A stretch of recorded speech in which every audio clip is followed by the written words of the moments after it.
então foi procurar lugar nos outros excluídos, ele que era um excluído da sua família e do seu extrato social, que era o mais alto que existia, né, o extrato mais nobre, mais exclusivo que existia, um extrato ao qual você só chegava se você tivesse nascido nele, porque era uma aristocracia, então não importava quanto dinheiro você ganhasse, você só, né, na aristocracia só penetra quem já nasceu nela, né, não é uma burguesia a qual a mobilidade social permite que você ascenda pelo dinheiro. A aristocracia não é definida por dinheiro, né? A aristocracia é definida por laços sanguíneos, por vínculos de parentesco, né? Por um pertencimento que é muito mais endogâmico e muito mais de relacionamento, de nascimento, do que de dinheiro. São coisas muito diferentes. Então, né, pertencente à aristocracia é aquela que nasce no seio dela. E, inclusive, você pode perder todo o seu dinheiro e continuar na aristocracia. Então ele, né, um aristocrata cuja deformidade física não combinava com o que se esperava de um aristocrata, foi buscar pertencimento junto aos outros excluídos, e ele via então também as prostitutas, ele tinha essa identificação existencial e moral com elas, que ajudava, né, ele a se enxergar, né? Ele tinha uma empatia que era também resultante de se enxergar, de ver nelas algo que também existia nele. Eu falei sobre a bebida que ele inventou, 3 partes gin, 3 partes absinto, e, evidentemente, sabendo do meio onde ele vivia, né, dos lugares que ele frequentava e do nível de noitadas e boemia e festas que ele conseguia aguentar, né, e pela intensidade da sua vida noturna, não é impossível a gente presumir, ou melhor, presumir não se deve presumir nada, né? Mas é compreensível quando a gente entende, né, quando é revelado que ele sofria de um alcoolismo severo, que depois foi agravado pela sífilis. Acabamos de falar das prostitutas, né? Eu disse que além, né, da empatia moral que ele tinha com elas, havia também uma questão, né, dele enquanto cliente, e Paris nessa época estava sendo devastada pela sífilis. Muitos, inclusive, dos outros artistas, seus contemporâneos e os da geração um pouquinho anterior, o Gauguin, no caso no Tahiti, o Gauguin levou sífilis para o Tahiti, ele já tinha sífilis na França, e quando foi para lá levou sífilis. O Manet tinha morrido de sífilis.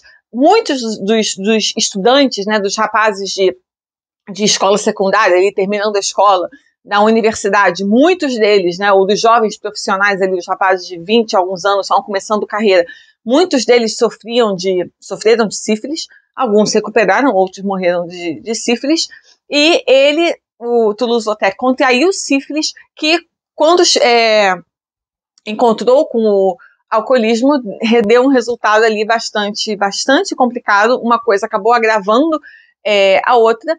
De novo, né, Paris estava devastada pela sífilis e levou muitos dos seus contemporâneos junto e resultou no caso dele numa internação, numa espécie de instituição mental, e para tratar a consequência, né, desse encontro bastante infeliz do alcoolismo com a sífilis. Mas como ele saiu de lá? É isso que é interessante. Foi institucionalizado pelo seu alcoolismo em fevereiro de 1899, depois de colapsar devido a tremedeiras e delírio. Ele chegou num ponto que ele chegou até a sair atirando assim, a esmo em uma das suas crises, e aí as pessoas realmente ficaram preocupadas, mas depois de uma crise, né, que teve muita tremedeira e que ele delirou muito, ele foi então institucionalizado num sanatório. E durante os 3 meses que ele ficou lá, ele produziu 39 desenhos feitos com lápis de cera e giz de figuras de circo, inclusive a At the Circus, The Spanish Walk, que ficou bastante conhecida, que ele fez inteiramente de memória, afinal ele estava lá e não tinha modelos, né? E essa série é tão boa e tão ambiciosa que ele usou essa série para convencer os médicos de que ele estava melhorando, e com isso ele foi liberado. Afinal, ele disse: olha como eu estou bem, olha aquilo que eu estou conseguindo produzir, eu fiz essa série de 39 desenhos tão bons, de tamanha qualidade, e aí com isso ele acabou convencendo os médicos de que ele podia sim ser liberado da instituição, e depois ele saiu de lá dizendo que ele conseguiu comprar a sua liberação com as suas obras, né? Não foi diretamente, mas indiretamente foi isso que aconteceu. Ele era um grande amigo e um ardor defensor do Oscar Wilde, sim, o escritor. A gente sabe, né, da história do Oscar Wilde, né, da sua orientação sexual, da sua homossexualidade, e que isso acarretou numa prisão e num julgamento dele por, eu não sei se a acusação é exatamente de sodomia, eu não sei exatamente legalmente na época, né, qual foi tecnicamente a acusação dele, mas era ligado ao dito comportamento homossexual, à sua homossexualidade. Daí ele foi preso e julgado. E o Toulouse-Lautrec foi uma pessoa que defendeu muito o Oscar Wilde, inclusive tentou ajudar e tentou participar no seu julgamento. Eles ficaram muito amigos durante a década de 90, né, 1890, enquanto o Lautrec estava trabalhando em Londres. E enquanto o Oscar Wilde foi preso, né, e foi ao julgamento por sodomia e indecência em 1895, o Lautrec fez uma grande campanha a seu favor, né, digamos assim. E ele, inclusive, fez o seu retrato de Oscar Wilde, que foi terminado na véspera do seu julgamento, feito totalmente de memória.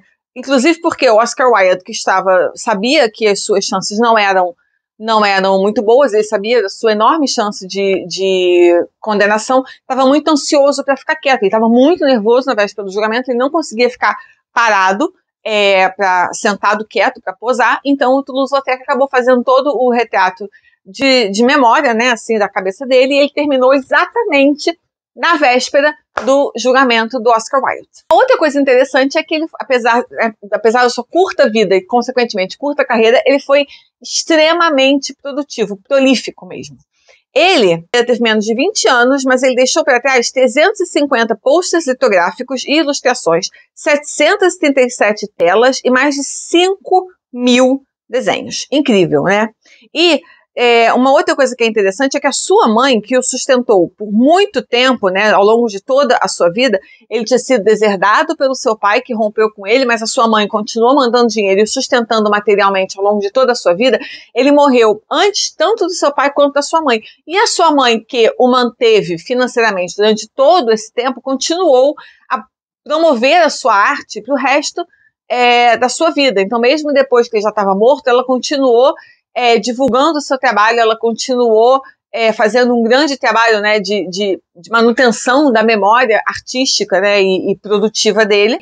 Ela dedicou, inclusive, fundos a um museu que seria criado na sua cidade natal, né? Hoje, o Museu Toulouse-Lautrec, que é no Palais de la Brebis, é a casa, né, digamos assim, é onde estão abrigados mais de 1.000 dos seus trabalhos, e é a maior coleção pública no mundo. Então, é isso. Esse foi um breve apanhado, né, de alguns fatos interessantes sobre a vida do Toulouse-Lautrec. Posteriormente, farei vídeos sobre obras específicas, né, me aprofundando em análises mais específicas de obras dele.